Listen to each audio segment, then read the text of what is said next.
3, 4.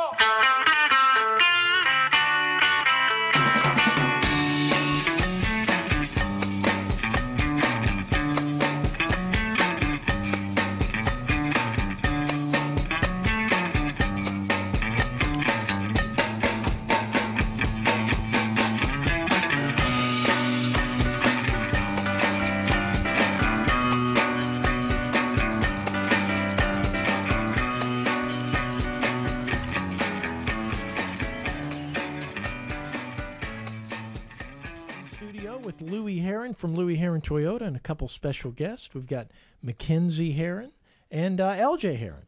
Mackenzie, how old are you? 11. 11, and what school do you go to? Gatewood. Do you enjoy school? No, not really. Really? But you like to read, right? Yes. Okay, cool. Well, most everybody who's listening to the show knows LJ, so we'll get right into it. We'll let LJ tell a little bit about himself a little bit later as well. Okay, so here's what we're talking about, guys. We're talking about the first thing you want to do when you're thinking about a used car is you want to determine why would it be a smart decision to buy a used car over a new car. Okay, Mackenzie, what would you think?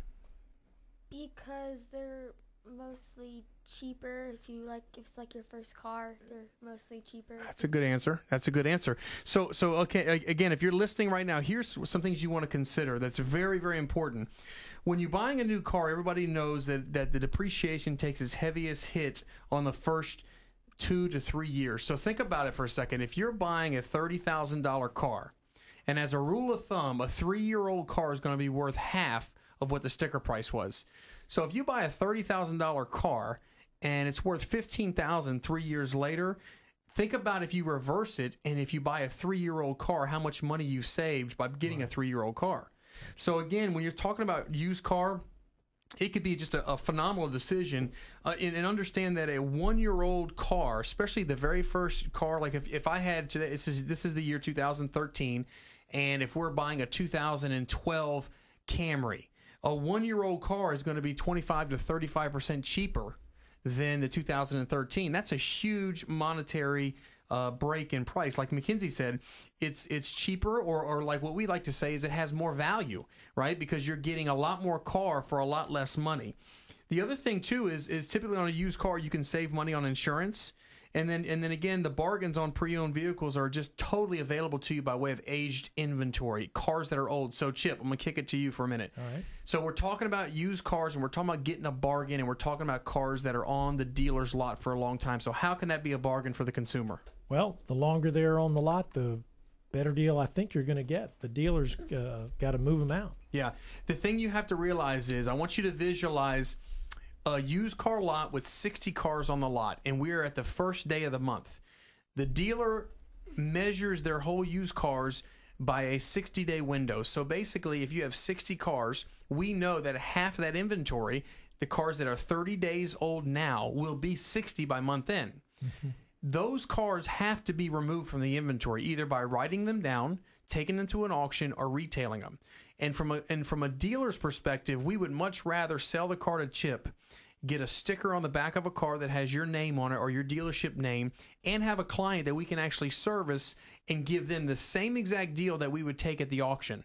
So in other words, if we're going to take a $1,000 hit on a car that's 55 days old, and instead of selling it to Bob's Buy Here, Pay Here, we would take the same deal to the consumer, but we would probably even get a little more aggressive because there's value there with the consumer by seeing them in the service department and having another customer in our cycle of consumers. Okay, Louie, let me ask you then. Is it the last day or two of the month I can get the best deal on the used car then? Well, it's a great question. I would tell you on the outside you would think yes, but I will tell you if you come to me, and here's a little nugget that I would tell you. If you're in the market for a used car and you go up to a dealership, if you're very, very smart with this, you can get a great deal on the first day of the month, just as you could the last day. And here's how you do it. You walk up to the salesperson, you say, I'm in the market for a used car. I need you to pull for me the 10 oldest cars you have in inventory. And he's going to look at you kind of funny because now you're talking car language. All right. Now there's a dual motivation here. If you're interested in the greatest value and getting the paying the cheapest price you can for the best car you can get, and the dealer wants to get rid of these cars, this creates a win-win. So right out of the gate, you get the list of those 10 cars. Now what you do is you take the list of 10 cars. Maybe there's some trucks, there's some sport utilities, there's some compact cars, and there's some mid-size sedans. If you happen to be in the market for an Altima or an Accord or a Sonata or a Camry, and you happen to have a 4-door sedan in there that's an aged car that's 83 days old, Chip, if that car is 83 days old and we're talking on the second day of the month, you're gonna get a whopper of a deal. I see. You understand where I'm coming from? Because to the dealer, they're like, man, I've got a client that's interested in buying this Hyundai Sonata that's 83 days old that I know is worth $16,000 today, and when we appraised it 2 months ago, we appraised it for $18,000. So what you have to understand with used cars, just like when you go and trade your car and you have negative equity, the dealer has negative equity on half of his inventory. So people don't really believe it, but we actually lose money on cars, whether we lose them to the auction, whether we lose money to a wholesaler, or in some cases to a consumer, because the car's value drops, and drops. I got you. Every car we buy today does not go up in value. Does that make sense? Yeah. So for you, the consumer, if you walk in and say, okay, here we go. I'm in the market for a used car, Mr. Dealer. Give me your 10 oldest cars. That dealer is going to light up, and you're going to have the opportunity to work a deal on a car that's a good car. Just because the car is 80 days old doesn't mean it's a bad car. Right.